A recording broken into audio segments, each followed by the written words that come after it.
Hello and welcome to the How2Exit Podcast, where we introduce you to a world of small to medium business acquisitions and mergers. We interview business owners, industry leaders, authors, mentors, and other influencers with the sole intent to share with you what it looks like to buy or sell a business. Let's get rolling.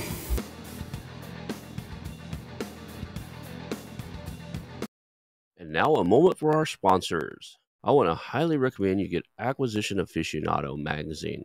Every month, Acquisition Aficionado magazine brings you tactics for business buying and selling you won't find anywhere else. Learn firsthand from industry leaders who share their success stories, featuring in-depth interviews and stories from leading figures in the business acquisition industry. This multi-platform mobile magazine speaks to acquisition entrepreneurs wherever they are in the journey. And I want you to visit acquisitionaficionado.com today. Welcome, everyone, to the How2Exit Podcast. My name is Marty Fahncke, and you are not expecting me to be talking. You're expecting Ronald to be talking, but we're going to be doing something a little bit different today.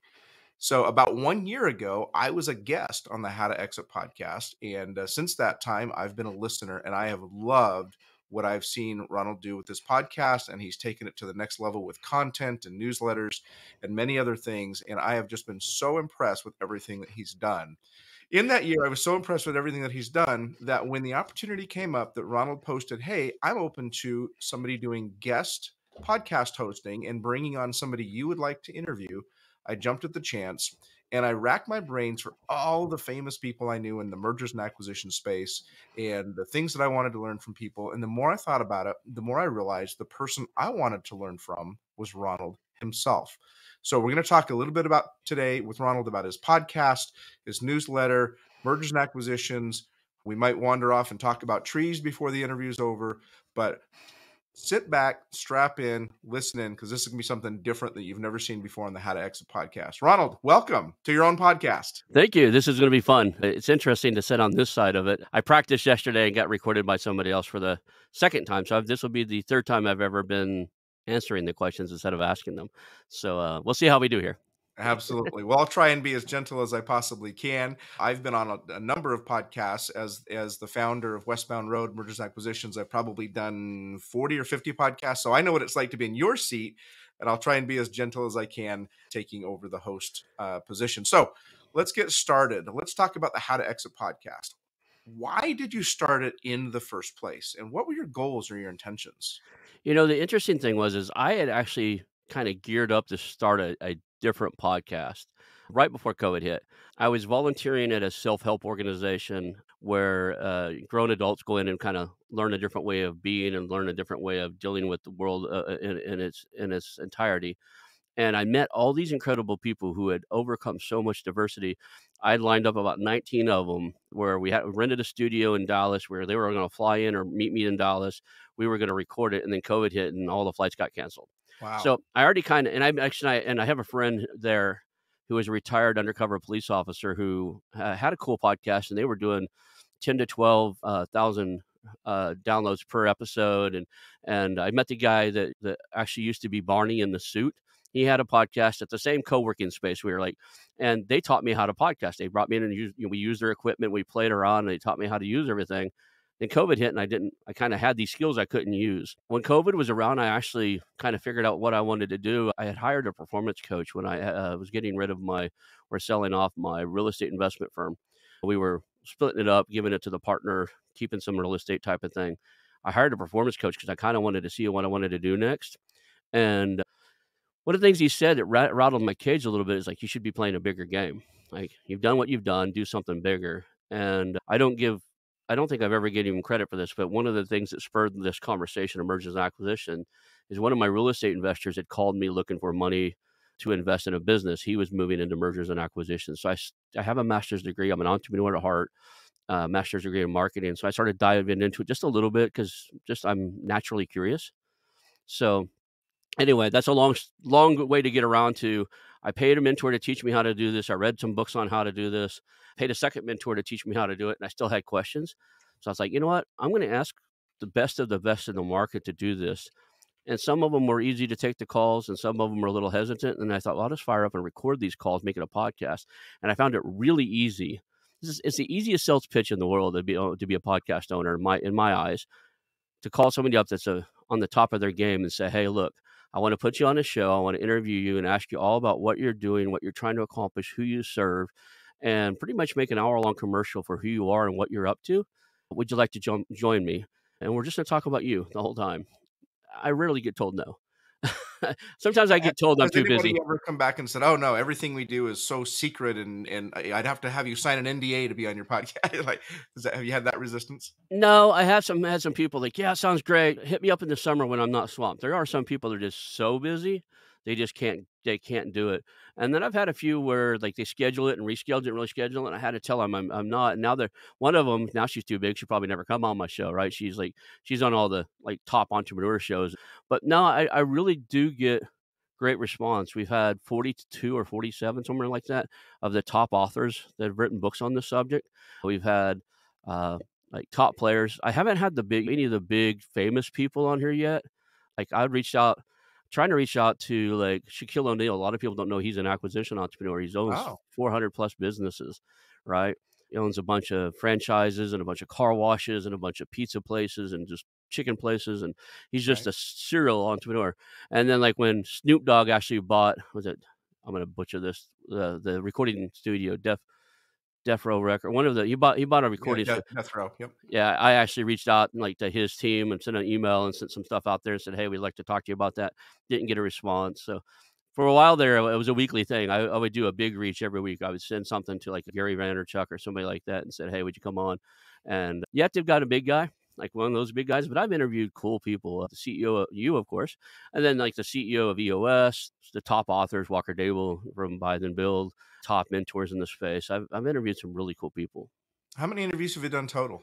We're total interviews are just over 200. We have Wow. about 175 episodes that are public right now.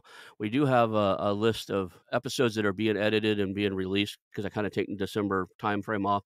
So we've got episodes that be released all the way through January. And now I pre-screen them. I do if you're in certain career fields where you're hyper logical, I'll do a 15-minute pre-show and or 20-minute pre-recording and say, "Hey, tell me the story of your business." And if they can't tell me the story, I'm not putting them on. And so I got into it to learn that whole, 10 minutes we just spoke about. Yeah, why did we start the How to Exit? I still had questions, and I figured other people did too. So I was like, let's just share the answers to what this industry is. And I still learn stuff after 199 or whatever, 200 interviews. That's hour and a half each time. After all that time with the top guys, I still learn like interesting things and different angles. And it's Well, that's just, a perfect segue to my next question because I was oh, going to ask you. So you've got hundreds of hours into this.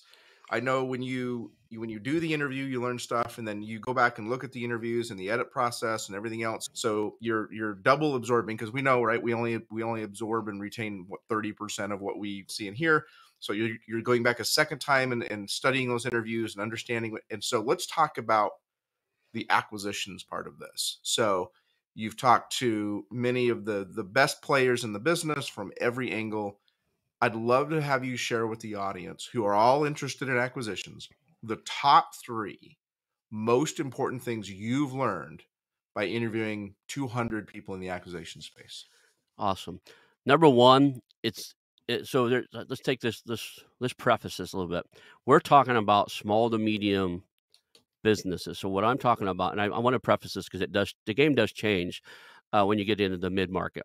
I'm going to explain a term. It's if you have a cap table of less than 3 people. So basically, if you have you and a partner, or you and a couple partners, and you don't have investors, this applies to you.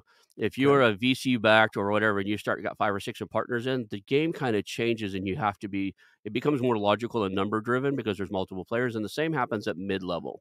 So what I'm going to refer to, all these three are, you're in the small to medium buying business. You're buying businesses at probably $15-20 million valuation or lower.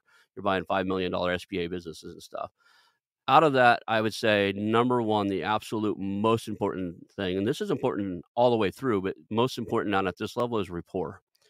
Rapport with the seller, rapport between the different parties, meaning that your attorney gets along with their attorney, that you manage, everybody gets that. And I'm talking deep rapport, so deep that you really truly understand what the seller is trying to accomplish. You really get where they're at, what they built, why they built it, What are they going to do after they close? And you actively listen, and they feel heard and understood, right? You may not win all your deals because you have deep rapport, but you'll certainly lose on most of your deals if you have no rapport with the seller. Wow. That is so powerful and so true. And so many people do it wrong.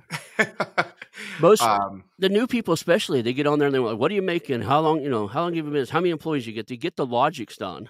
right. And it's so cold to do it that way, and it doesn't work. It actually those deals fail to close more often than not because the owner doesn't feel safe that you're gonna take A baby. their baby and take care of it. Like you're not the safe pair of hands. Legacy is and employee security is more important than money for most of these guys.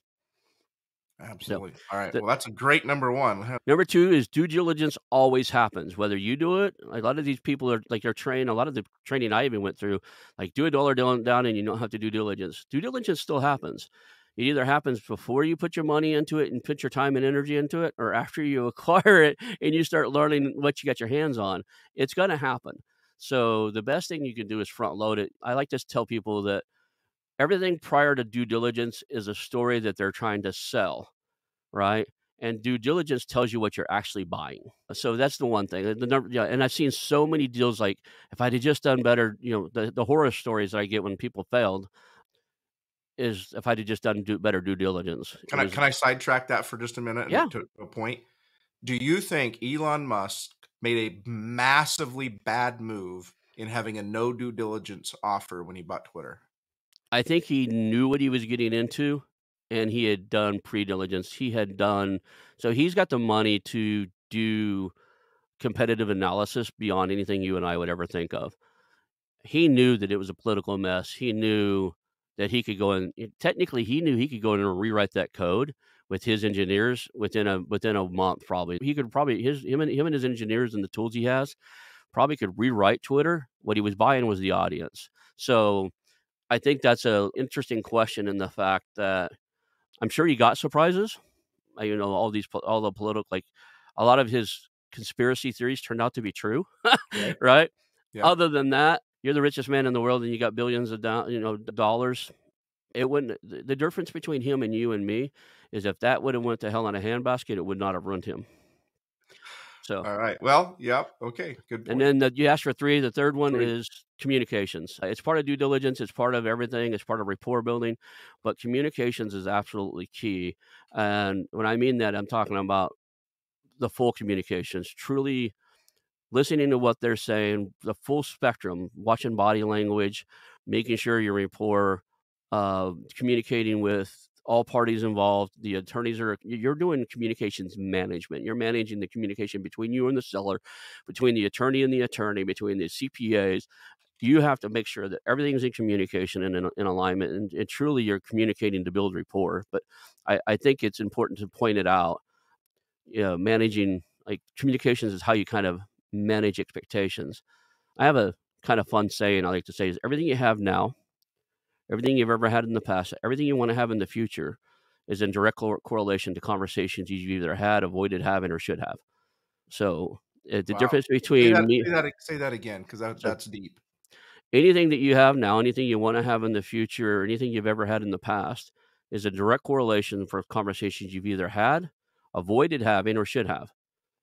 The difference between me, here's a good example. The difference between me and you and somebody like, oh, I don't know, the top of the game of buying multi-billion dollar, the Blackstone group, right? Buying multi-billion dollars. It's who they're talking to and what they're talking about. They're talking to investment bankers and multi-billion dollar firms. You and I are talking to business owners and $1 million firms, right? Just a different conversation, but it's all in communications. Change your conversation, change your life. You always hear the joke that you got 2 years in one mouth for a reason. I would say we probably should have 5 years in one mouth. Communications in this realm is really, truly listening. There's an art inside of listening called active listening. If you study anything, study communication, study active listening, and learn how to be a really good listener and really observant human being. I actually go as far as if I have more than one person on a call with the seller, one of them is a dedicated listener.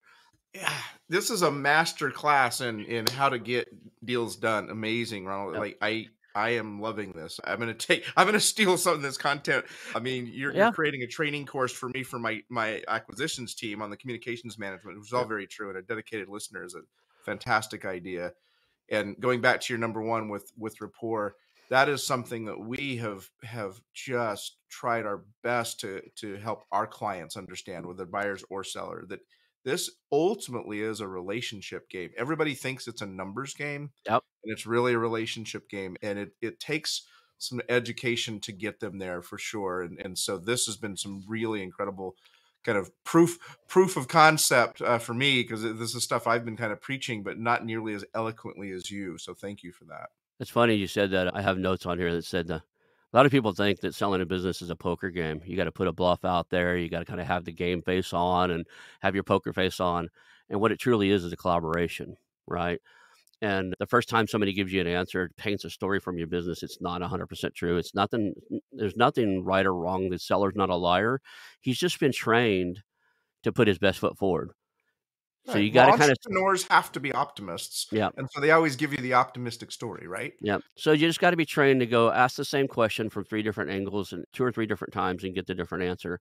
I'm a big fan of using some of NLP. I want to say I don't want to be say use NLP. You can really use NLP, neural linguistic programming, in a very malicious and controlling way, but you can also use it in a very discovery and beneficial way. And there's an art inside of neurolinguistic programming that basically where you just repeat the last couple words that somebody said and be real quiet. And it's taught in negotiation systems such as Chris Voss has never Well, I split was the just say Chris difference. Voss Yeah, talks about that quite a bit yeah. in his book. Yeah. So if somebody says, "Oh yeah, we did pretty good this year, last year and stuff. This year's a little rough," and then they try to skim over it and they go to talk to something else, and when they're done, just go, "This year's a little rough," and you give that 4 or 5 seconds of awkward silence afterwards, and they'll tell you a story. Or, "Yeah, we're doing pretty good, we could do better." I was like, "Could do better?" And you just ask because you wanna gather that stuff 'cause it's glimpses into what they think should be happening and how they're gonna get there. But, like, you ask questions, and when they answer it, you ask questions about their answers, and that's the way to build it. Because build a rapport, get the information. I can never I can get through a whole conversation, maybe 2 or 3 hours with a seller, have never physically said, "What's your revenue? What's your profit?" But I'll learn all that stuff because I ask other questions about their business, why they built it, and they'll naturally tell me everything. I rarely have to come out and ask it. That's brilliant. I want to circle back to something you said in your third point, the third Mm. biggest thing you've learned about acquisitions by doing your podcast. And you said something about studying active listening, which is very important. And it's very, for what you were saying. How do you recommend they study? Is there a book you can recommend, a course, a person? What would you, I want to make provide as much value to the listener as possible. So let's give them some resources. I've written a few articles on it myself. I think the best way I've ever done it. So here's what stops you from active listening. I'm gonna get kinda scientific on you, but I'm gonna butcher the term, so don't this is Ron science. There's the frontal cortex of your brain is the same part of the brain that you use when you're talking in your head. It's the same part where you're supposed to be using to listen to somebody else. And what happens is most of the time when somebody starts speaking, you're using the same part of your brain that you should be using to listen to start formulating the next question. Like Elon Musk is really brilliant at that. You ever watch him get asked a question and he has 5 or 6, and they don't edit it? He has 5 or 6 seconds of silence before he answers it. He truly listened to the whole question. Now he needs time to formulate an answer. The reason most people can fire off with an answer off the bat is they've already kind of started to answer the first thing you were talking about without fully understanding what you're trying to say. And the way to avoid that, and the way that I had to train myself, because I'm bad about it, I learned I was on a stage in front of 1,000 people getting coached in a a business coaching program. There were 1,000 people in the room. It's a self-help type of organization. This guy's coaching you, and this lady looked at me. She said, "There's probably at this one, she was probably about 300 or 400 people in the room." And she said, "You didn't hear a thing I said." I said, "Sure you did." And I repeated back what I heard, but I heard their first sentence. She said, "I said so much more than that, but you stopped listening once you found what you're looking for, and you started Ah, formulating your response. Here's what I said." And she said, "Here's what I want you to do. From now on, when I speak, and when we're having this coaching right now, when I speak, repeat every word I say to you in your own head." She goes, "That'll shut down this part of your brain where you're wanting to formulate the answer." And that's what I do when I catch myself being distracted, is when somebody's talking to me, In my head, I'm repeating back what they're saying, just their words. I'm just like kind of repeating it back in Okay. parallel with what they're saying. And now I don't have a chance to formulate an answer or take my next question. It's just about what they're talking about. But I can't point at a single book that teaches active listening. There probably is a good one. I learned on stage in a very embarrassing way where I'm getting coached like a drill instructor, and there's 1,000 people looking at me going, he didn't listen to her. I don't recommend that way. I did it for 2 years straight. Every quarter, I'd fly to a different destination on the planet, or mostly in the United States, LA, Chicago, and that type of stuff. There would be 1,000 of us in the room, and then occasionally we'd end up on stage getting coached in front of everybody. That said, it's an art of just truly understanding and hearing every word that they said, and then Okay.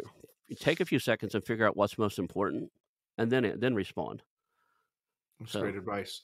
Let's get very specific to some acquisitions, some questions, and I'm going to segment the questions into newbie versus pro. okay. Okay, so let's start out with the newbie to begin with. So you're talking to somebody who has never had an acquisition under their belt yet. They're just out there starting down that path. They've seen something online, or they've subscribed to some course, or they've stumbled across your podcast, or whatever's happened. Actually, what we're seeing a lot now is what we're calling corporate refugees. We're seeing people who are getting laid off from their jobs, or about to get laid off from their jobs, or don't want to get laid off from their jobs.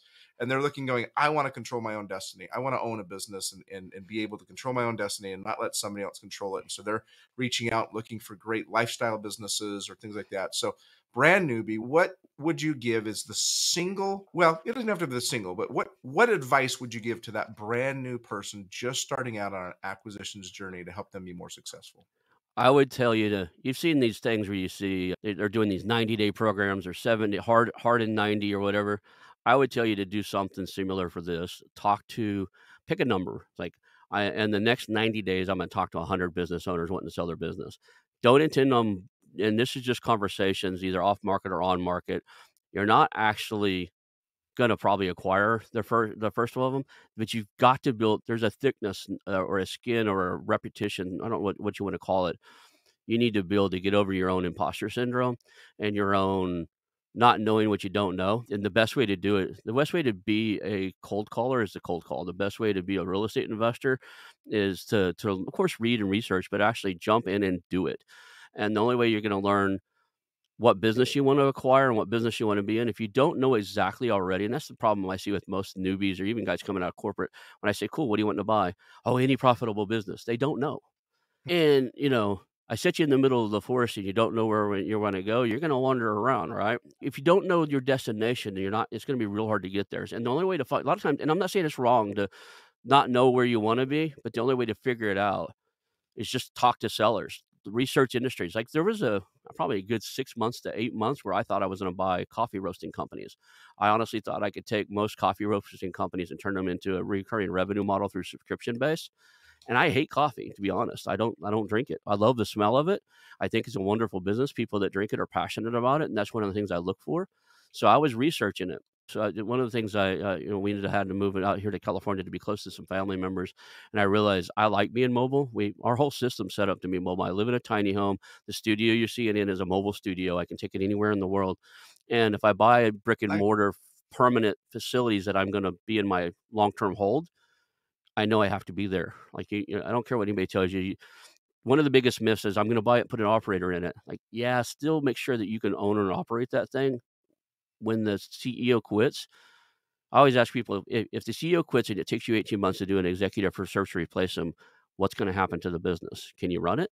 Is it going to be better? Is it going to be worse? Don't buy something you can't run while you're doing the executive search. I love the idea of buying something and putting somebody else in play. That's great. But make sure when that guy retires, quits, or gets hit by a bus, that people think they can just hire a CEO overnight. That executive search process, if you do the research, takes 6 months, 12 months, sometimes 18 months to, And to it's find. expensive. It is expensive. It's a few $100,000 sometimes. So, just that's the one thing. I It's did really, that really bring on good. too So much? let's turn our attention now to the expert, the pro, the people who've done multiple deals. They maybe think they know everything, but you've had the benefit of talking to hundreds of successful M&A professionals, learned a lot. What could you tell them that's going to be like this bright idea light bulb going off over their head? Even if I was a top tier best M&A advisor in the world, the one thing I always continue to study is human psychology. Uh, you're not dealing with widgets and numbers and gears. You're dealing with personalities, psychological issue, psychological aspects, everything from issues to personalities to beliefs to insecurities. Most of these, especially in the small business space, most of these owners really tied their identity to this. Mhm. And as an advisor, you probably get this sometimes. You find yourself you're two parts M&A advisor, strategic advisor, and one part psychologist, right? One part psychological coach. It is often a therapy session, yes. It is, and a lot of people don't they overlook that. They overlook that and think, "Well, I offered you a great number, it's the numbers." Like, yeah, but you still gotta get past the insecurity of what they're gonna do next, what their life looks like without this. A lot of times, like, these guys have owned this business for 15, 20 years. Their entire life's wrapped up in it, and that goes for the new guys too. Understand that these business owners, you're buying their everything. You're buying their damn child, and a lot of people don't see that. They don't get that. Heck, I think some of these business owners like their I've even had some of them say it, "Well, I like my business more than I like my children," especially if their children are adult and not in alignment with their beliefs anymore. So, Well, and most people spend more time with their business than their kids yeah. too, so, I mean, just matter of fact. Yeah. So that and the other thing I say is learn to identify, especially if you're seasoned, you should be able to identify red flags super early. A lot of even the seasoned investors I talk to, they'll work a deal most of the way through and then realize that here's a good example. It's a good deal, $5-10 million. You get into it, you're starting to work with it. You're the attorney, you're doing this stuff, and the other attorney is a divorce attorney because that was a family friend. That's a red flag from the start, and you should have the conversation with the guy. And I'm one of these guys. I'll have that bad conversation with anybody. I've never met anybody I'm afraid of. So I've actually turned attorneys. Like I pulled an attorney off of a call once and say, "Can I have a call with you one to one?" Like it was the seller's attorney, and I just had a call with him. I said, "Look, you're absolutely hurting this guy. You have no business in this deal, nothing about mergers and acquisitions, and everything you say is a detriment to this. You're gonna kill this deal, and I'm already gone. It's not the right deal for me, not because of you, but you're gonna kill this deal for almost everybody that buys this. You need to advise your friend, your golf buddy, then he needs to go get an M&A attorney that actually stuff. This was like a I want to say 15-20 million dollar business. Like, and I said, and you also need to tell him needs to get rid of his broker because at the size of his business, he needs an investment banker. Now, I would never tell him that if I'm the buyer because an investment banker is going to put me in an auction process and bid against other people. But as the seller, he should know this that there's different tiers of this, right? And that's kind of on the new side. But on the senior side, just understand human psychology is the absolute key to anything in this business. It gets a little away from it when you're in the mid market because it has to be a little more analytical when you're having corporate investors and institutional backers and stuff. Now you can actually tell somebody, check your ego. This is about money, right? And you can't tell somebody that when it is their ego, it is their baby. It's a small business, right? Yeah, for sure. I wanna touch on something you said about the attorneys because Mm. this is something I see. A matter of fact, I hope I'm not gonna steal your thunder because I'm gonna share something, and then I'm gonna ask you a question that this might have been one of the things you shared, but we'll deal with that if No, we go get for there. it. So, but I see, one of the biggest mistakes I've seen people make is hiring an attorney who's not an M&A attorney. And I saw something really profound a while back that really outlined kind of why that's important. So in almost every other field of law, whether it's family law, divorce, personal injury, etc., an attorney's job is to win the case. And so there's a clear winner and loser when there's an outcome. With acquisitions, that if you have an attorney with that mentality, they are going to kill your deal. I've Yep. seen so many deals killed by attorneys. A good acquisitions attorney understands that the goal is to make both parties happy. There is no winner loser or you've got a bad deal. And that's a different mindset from most attorneys. And so, yeah, using your friend who's a divorce attorney or using or whatever could wipe you out completely. I'd love your Yep. thoughts on that. That's just exactly where I was going with that. And it happens more often than not in the small business world, especially if I'm not going to, I don't, it's kind of like I don't give poker advice when I'm playing on the poker table, but I might pull you aside as I'm walking out of the room. You're like, dude, you probably should leave. You're at the wrong table. Everybody at this table is pro, but you. I do the same thing when I walk away from a deal. I'll actually do a big write up. I just did this recently with a young a couple of ladies. I call them young because they're younger than me, but. they run a really cool business. It was doing a couple $1 million a year, but man, they kind of need to do a lot of stuff. They weren't ready to sell, but they were on the market. I Mhm. did a 1 or 2 page write up. I said, I sent it to the broker. I said, please send this to them. I promised you I wouldn't contact them directly, but here's the stuff they need to fix if they want to get the valuation that they want to fix. And they sent me a letter back thanking me for it.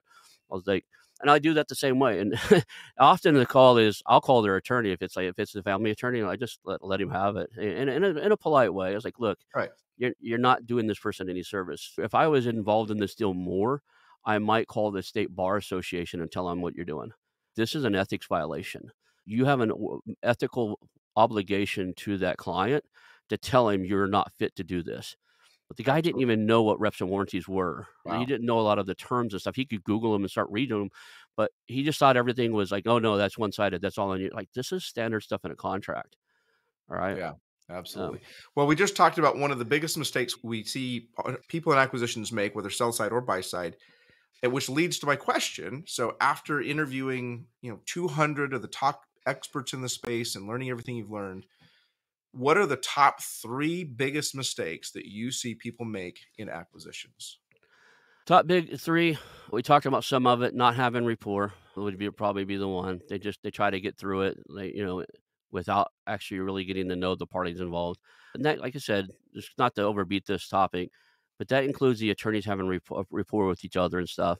A lot of times if the attorneys start going at it, they hurt the deal too, if the attorney is trying to up the other attorney like you were talking about. So rapport is definitely one of them. I think another one, maybe I'm going a little out of order, but a lot of these deals, not getting the deal done, but after the deal, a lot of these deals, they really destroy the business or hurt the business and have to recover. If you look at like the pattern of like what happens after you do the acquisition, the integration phase, or what do you want to call it, the post acquisition, the biggest mistake most people make is making changes right away. And I'll rephrase that. If you have a e-commerce business and the software or a SaaS and you're changing code, that's one thing. Or changing the web design, that's one thing. Changing, basic stuff, but I'm talking about fundamentally changing structures and the way you do things where the human beings there, that you're going back to the psychological impact of humans. Humans typically hate change. For the first 60, 90, or even 180 days, you should just observe what's running, how they're doing it, and really get to know and build rapport with the employees. Communicate with them. Find out what you'll have your list. I'm going to step back. You'll have your list of things you need to change. Mhm. Keep that. Then having a one-on-one, an hour, take every single employee, I don't care if you have 50 of them, take every employee to lunch for an hour, spend an hour with them, go, hey, if you could fix anything at this company, what would you fix? I have my favorite 4 questions. I ask 3 of them at every single meeting, and then I ask a 4th one about every quarter or so. And it's like, what are we doing really well? What could we do better? Like, what could we improve upon? And then what do we totally miss? We're doing something out there. We're not doing something we probably should be doing. And then once a quarter, I like to say, what are we doing? We should probably totally stop. We're doing something that just doesn't make sense anymore. It's waste of our time, energy, and money. And if you do that with the employees and you just ask every single employee, it's like, what are we doing really well? And I'd even throw at the beginning, if you're getting to know who's the most valuable employees here, like a lot of times you'll find MVPs that you didn't know. Let me stop you there for just a second because I would dare say that 95% of current business owners should be asking that question now of their business and aren't, Yeah. regardless of if you're a new acquirer. Like if business owners would just ask that question Mm. regularly of their team, what would happen to their businesses? Even better, if they have those same questions and they ask it of their team, and they turn around and once in a while they pull in key customers and ask those people, their business Oh, would oh dominate the man. market. There's a company that I seen that did it, and I just switched my email server because they do it. They reach out to customers all the time and go, "What are we doing well? What can we do better?" And they don't ask it that way, but they really have their finger on the pulse of what the customers need and want, and they're growing like mad because of it. I think that's a question that can be done both internal and external. And then we'll go back to my statement of don't change anything for first 60 to 90 days. You're trying to build rapport and trust with those employees. Start changing that when you do get ready to do changes, change the ones they suggested first. Because look for the alignments of stuff that was on your list you needed to do and the stuff they brought up. Have them do the ones where it was their idea or that looks like there was their idea first. That builds trust and it builds that muscle of change. And when you do need to change some things that are just kind of off, that are yours and not theirs, they have a lot more trust in you and they can actually do it. There's tons of books written on it. Like, you're not moving their cheese so far, right? Like Who Moved the Cheese is one of the famous books Right. on change. You're not moving the cheese so far because they kind of get what you're doing and try to understand it. All right. All right. I like that. Those were some great mistakes to talk about. I think we addressed some really important things there. All right. I'm going to ask you a question that is going to maybe really tough. I don't know. Maybe it's going to be easy for you. Maybe it'll be really tough, or maybe you don't want to answer it. It'll make you squirm because you don't want to offend anybody. But you've released 175 episodes of How to Exit. You've become in that time the #1 rated mergers and acquisitions podcast that I just read. Congratulations on that. Do you have 3 episodes? Yeah, I'm doing a lot of 3 stuff today. Do you have That's fine. 3 episodes that you feel everybody should listen to who's involved in acquisitions? That's a good one. I truly enjoy most of the people I've interviewed, and I don't want to put anybody out there. I think it depends on where you're at. That's a tough question. I love that. Okay. If you're a search entrepreneur, all right, and you're a search funder, then I interviewed David Dotson, right, the guy who is a OG. He's a legacy in search funds. He created the second search fund in the world, maybe the third. He's out of Stanford now. He teaches ETA, entrepreneurship through acquisitions, for Stanford. He's the Stanford professor. I interviewed him. Right. His funny thing is, I told him he had a PR firm that pitched me to be on my show, and I told him they missed the pitch. Like, they totally buried the lead. Like, they were pitching your book. And I'm a mergers and acquisitions guy. I told him no the first time. Right? This guy's an OG, and I told him no the first time because they were pitching the Wow. book. And his book's on, I think I have it laying around here. His book's on managerial. It's like a manager's handbook or something. It's a brilliant book. I've listened to it on Audible and stuff. That said, I'm not an operation. Like, we do some shows on, like, once you bought it, I bought it, now what? Like, how do you Yeah. operate it afterwards? But most of Yep. ours are about acquiring or exiting. And we got to talk about the history of searches and acquiring companies and what that started. And that was, so if you're a search funder, that would be that one. I would say my interview with Walker Dable and Walker Dable's book, Buy Then Build. If you're very OCD, very logical, everything has a place and order, that is the absolute system for you and book for you. He is extremely logical, step by step. Do this, then do that, do that. If you're like me a little bit more and you're like, ready, fire, aim, you solve things on the fly. There's some other guys out there that do better. Let me think for a second. There's just so many. After 190, I enjoy all the conversations I've had with you in our shows. You're extremely brilliant in the subject. It's hard to say. There's just, I learned something from almost everyone.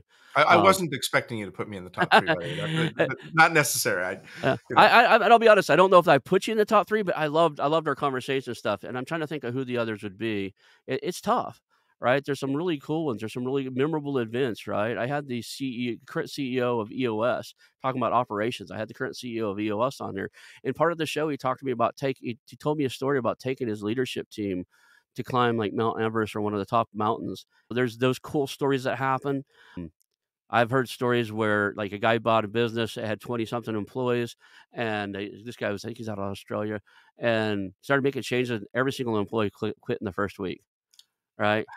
The previous owner had some illness and had let the employees just run it on their own, and they was kinda on coast mode for the last few years, and he wanted to be in growth mode, and he just made some major changes, and they just all bailed. So now he owns a company and a customer list and products deliver, and, like, it was like a tech advisory firm. Everybody quit. That's a memorable experience, but, Can you have that on an episode? I do. The one I think that's coming out that I'm most looking forward to the world seeing is, I love scrappy people. I'm gonna look at my list real quick here. His name is Bakari Akil. He's been on a few episodes of other people's stuff. And Bakari, the reason I like him is he's scrappy as hell. He couldn't afford to go to college. He was in college. He had to drop out because he didn't have the money. And then he realized they weren't taking attendance at these classes that he wanted to be in. So he just walked into the classroom for Cambridge's ETA program, and they did the same thing at Stanford. It I just I just I just listened to him on another Yeah. podcast. Oh, yeah. Our episode's coming out with him. Like I said, we were backlogged, so he interviewed at the same time, but we'll come out, I think, let's see, next I week. can't remember what. Yeah, I was just getting. Because I always listen to podcasts before I appear as a guest, and I Yeah. just heard his episode on somebody else's podcast. And I can't remember who it was right this Guy minute. But That is a cool story. And later he went back and like spoke Yeah, he speaks at at Stanford. Cambridge, and Yeah, he knows David Dawson. He flew to San Francisco. That program that David does at Stanford University has a 2-year wait list, and, he snuck in there. He knows he basically you can audit courses, right, and not yeah, get a grade, but he knows they don't take attendance, like, right. every He just time. walked in and sat down the He's entire. walking in and sat down Yeah, in the back room, started taking notes and learn, and now he gets to speak at them. And he's done 2 really big deals, $20+ million deals where he made 6 to 7 figures on each deal, and he's traveling the world doing a year abroad type of thing right as we speak. But I love that scrappiness. I'm a big believer that an ant can climb a mountain, is the way I put it. And he's just an ant that climbed a mountain. He was a kid, grew up in Harlem, not the old school like you see the violent Harlem. Harlem's actually a nicer place than it used to be. But he grew up there, couldn't afford to go to college, and he figured out a way. He scrapped his way through it, and I love that overcoming adversity. I'm a big fan of the underdog. So that one was one of my favorite ones. It's coming out, I think next week or the following week. By the time this comes out, it'll be out. well, why So don't we, you'll have time to, before you post this, you can put in the show notes like some links back to some key episodes that you yeah, talked we'll about do that. here, and Absolutely. people can check those out. So Yeah. that's fantastic. All right, we're getting down to the home stretch here. So at the beginning of this interview, I asked you, why did you start it and what were your goals and intentions? And I'd love to know now, you've been doing this a couple of years, you've had some good successes with it. Have you achieved all those goals? Yeah. I've learned what I needed to learn. I still learn new things, but I have the skill set I need to do what I'm doing. But I found that what I also learned is I love learning. I'm insanely curious. I think you kinda have to be a good podcaster. You have to be insanely curious about the world and what people are up to and how they're doing what they're doing. So, I don't know that I'll ever quit. I am gonna do a lot more of what we're doing right here. I'm gonna have a lot more guest hosts on. I'm gonna have more because I learn a lot more when you're interviewing somebody I like, because 'cause you're gonna ask questions I never thought to ask. I came to find that I have a tendency to ask the same questions over and over again, Hmm. and I get this different answers from different or the same answers sometimes, but different answers from different angles, a lot of times, so it helps round my learning, but I love the aspect that you ask something I would never ask. I like used books. I read a lot of books. I got books laying all over my office, right? This is a heck of a book for anybody out there doing it, right? I get that on screen. It's financial intelligence. I would prefer to get a book. I haven't found a good used bookstore here. In Oklahoma, I had a really good used bookstore. I'd look through all of them, and I'd look through them and look for ones that had a bunch of. I wanting a cheap book. I want this book for $2 instead of what 20 something, because it's got all kinds of highlights and underlines in it, and notes and side notes. I love a good somebody else's opinion or somebody else's, what they found valuable about something. Because I'm curious, why did they find that invaluable? I'll read a book that's all highlighted up and underlined, and I go back and go, why did they highlight that? There's got to be something significant. Why was that significant to them? Oh, I get it. That's more important than I thought it was when I read it because of X, and it makes you kind of refocus on things. And I think the same thing happens when I have guest interviews. That's my goal, anyways. When we edit it and I write, because we edit it, then we like you said we have multiple modes of getting this content out. What we did Repurpose. last year, we started converting everything into articles, and then this year we actually there's an article written for every single podcast. That way you can read it instead of listening for an hour.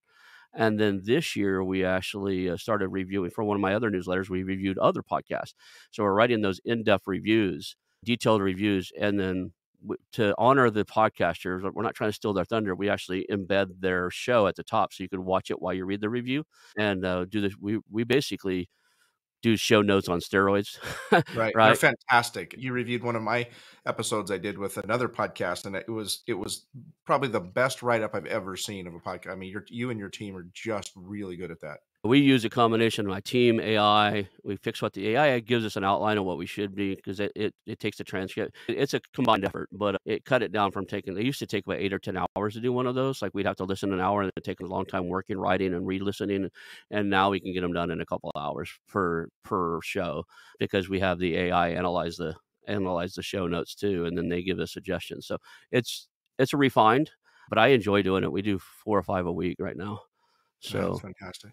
All right, last question for you. So I just recently released a video called "You Get What You Ask For," which is a twist on, you don't get what you don't ask for, but we can talk about that some other time. But basically it's when you put out to the world what you're looking for, the world can conspire to deliver it for you. So I'd love for you to share Ronald Skelton's wish list of what have you not accomplished in acquisitions, Mm. podcasting, or anything else that the audience out there may be able to bring to you. If you had your wish list, what could we do to help you? Awesome. I'll give you 2 or 3 because I have things I'm working on now that I wanna see grow and do, and then there's one project that I wanna do a couple of, and each one's gonna take a couple years. So I'll do that one last. So what I'm working on now, and I'll actually share it. So I really wanna see our newsletters grow. So we actually have both newsletters. If you're watching this and if you have it on a different tab, now's the time to switch it over. I'm gonna put a QR code up here. Subscribe to Deeper. Deeper is a deep dive into the How to Exit podcast. This show will be on there. And every week we release 2 shows per week on the show. So there's 2 hours of content every week to watch. That's a lot for most people. So every Tuesday, we release the last 2 shows in written format, those deep dive articles. We have them on there. They're on the website, on the blog, but we also have them in the newsletter. And then we also do a deep dive on some subject. So like this last week was a very simple one. I did 101 ways to find sources for off-market deals. And I brainstormed that and kind of one sentence on each one, like, here's an off-market deal source, and here's how you go about doing it. Mhm. But most of the time what is QSBS? Like the deep dives into things I learned, and usually 1,500 to sometimes 4,000 and 5,000 word articles. There's a bunch of them even like deep on what is rapport and how to do active listening and exercises you can do with other human beings and individuals on how to practice active listening and that type of stuff. There's articles. So that's deeper. And then the other one is we're currently calling the Hub. By the time this comes out, it'll be rebranded. It's going to be rebranded to Growth and Acquisitions, a newsletter, because the Hub just doesn't stand for much. So when you see the Hub, you're like, what's the Hub? But when you see Growth and Acquisitions, it kind of says what we're talking about. And it's a curated newsletter of everything that's happening in the small to medium business space. And that's where you find these 4 to 5 deep reviews on small business podcasts that we review. And I say podcast, it's anything on video or audio.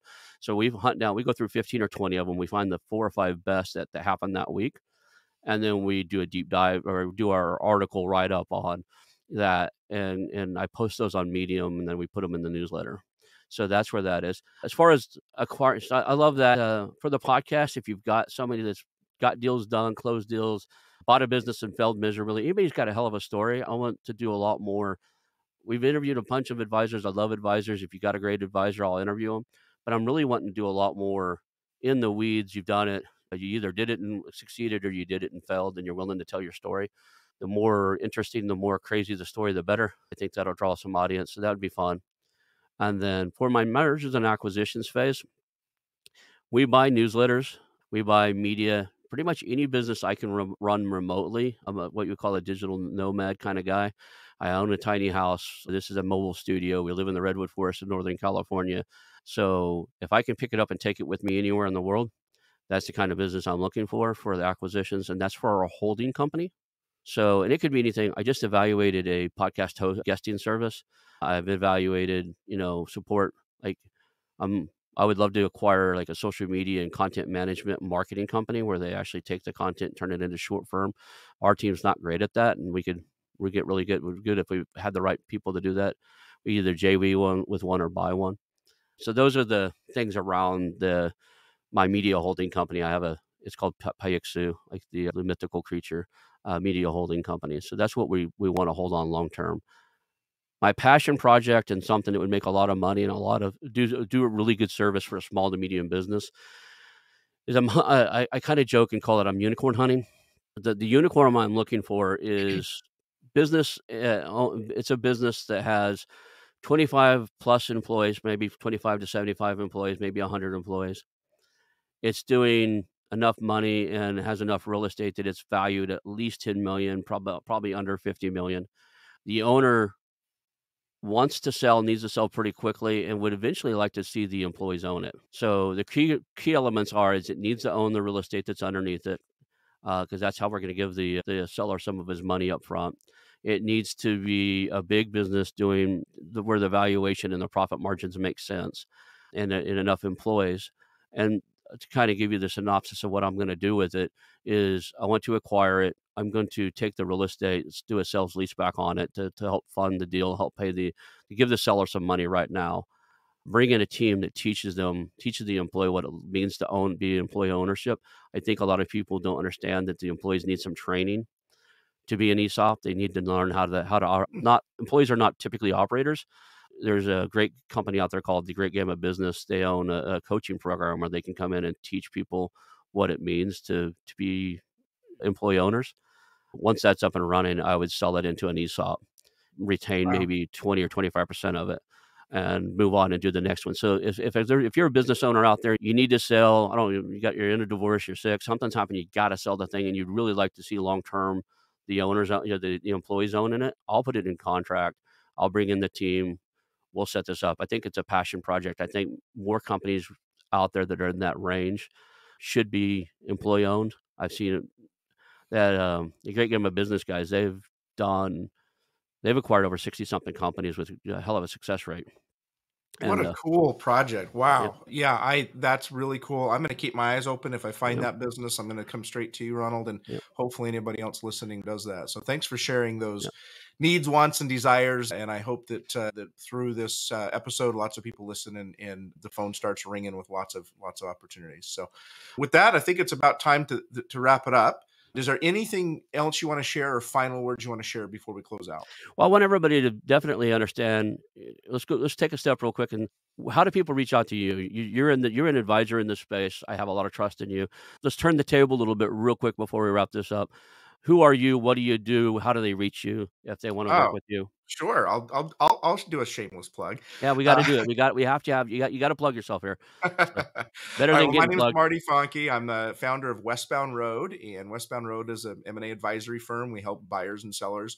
We focus primarily on digital businesses, so agencies, e-commerce, SaaS, publishing, etc. is our primary clientele. Although we do venture into home services and some professional services as well. I've been doing acquisitions for over 22 years. I built and sold a sporting goods business when I was in my 20s, and that led me down a path. And since that time, I've done just about $500 million worth of deals. And a couple of years ago, decided to help others. And so I actively acquire businesses, I actively sell businesses of my own, and we help others do the same. And I can be reached at westboundroad.com or on LinkedIn, or just Google me. If my name's right here on the screen, I have a very unique name. I'm the only Marty Fahncke in the entire world. And so I'm pretty darn easy to find. And the other thing I really love to say is that you can Google me and thousands of results will come up and none of them will be bad. And I'm very proud of that. So thanks for Awesome, letting me awesome. share that, Ronald. And then if you're looking for me, I'm probably most active on Twitter and LinkedIn. Ronald Skelton on Twitter. I've got about 80,000 followers there. On LinkedIn, I think I'm only at like 11,500 followers on there. But it's LinkedIn.com/n/Ron Skelton. Unfortunately, there is a professor named Ronald Skelton, and he managed to get the other one first. So Ron Skelton on LinkedIn. But if you Google or if you search LinkedIn for Ronald Skelton, you'll see me. I'm the only one with a bald head and a long goatee. I love to work with people. If you have something out there that you think meets my criteria, or if you just have something where you want me to come in and JV with you and help you buy a business, I'd be interested in doing that. If you bring something to the table, I get a lot of the calls where they're so new, they have no skills, no money, no resources, and they So want listen you to to the podcast. yeah, That's your yeah, contribution, right? but if you're just trying to if you've got what it takes to run it, you're gonna be the operator and you've got the skills and the history and stuff, and you just need the help. The other thing is I do, and I probably should put this on my LinkedIn page. I'm willing, and you'll know when I'm doing it because I cut the beard down and I actually probably grow a beard more like yours. I look a lot more professional when I'm doing this, as I'll play a role occasionally in somebody else's team, like a fractional chief development officer type of role where I'll come in and like you're wanting to grow through acquisitions. It'll cost you. I want a salary and I want a little bit of equity, but I'll come in and every few years I'll go and play a role like that on somebody else's project, and we'll go out and buy some companies together, and I'll run the advisory side of it and bring in people like Marty and other to help us. But if you need a fractional, I don't want to do it full time, but if you need a fractional like chief development officer or chief growth officer or something like that, and you want to grow through acquisitions, I'd be willing to talk to them about that. Cool. All right.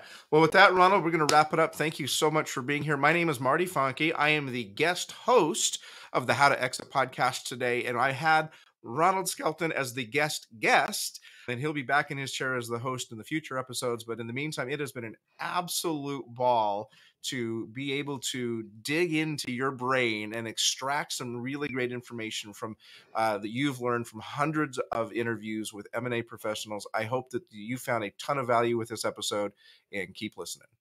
Awesome. Well, thank you. You did a great job. We'll call that a show. I want to announce our new channel partners, the ITX Marketplace. Since 1998, ITX has created $5 billion in value by selling more than 225 IT businesses in 20 countries. ITX works exclusively with IT-enabled businesses generating between $5 million and $30 million who are ready to be sold, and M&A decision makers who are ready to buy. For over 25 years, ITX has developed industry knowledge that helps determine whether a seller is a good fit for their buyers before making the match. ITX Mergers and Acquisition Marketplace we have partnered with has a proprietary database of 50,000 plus global buyers seeking IT service firms, managed service providers, Microsoft service providers, software as a service platforms, and channel partners with Microsoft, Oracle, ServiceNow, and the Salesforce space. If you have an IT-enabled business you're ready to sell, I want you to visit the itexchangenet.com/marketplace, how to exit. That link will be in the show notes. Visit them now.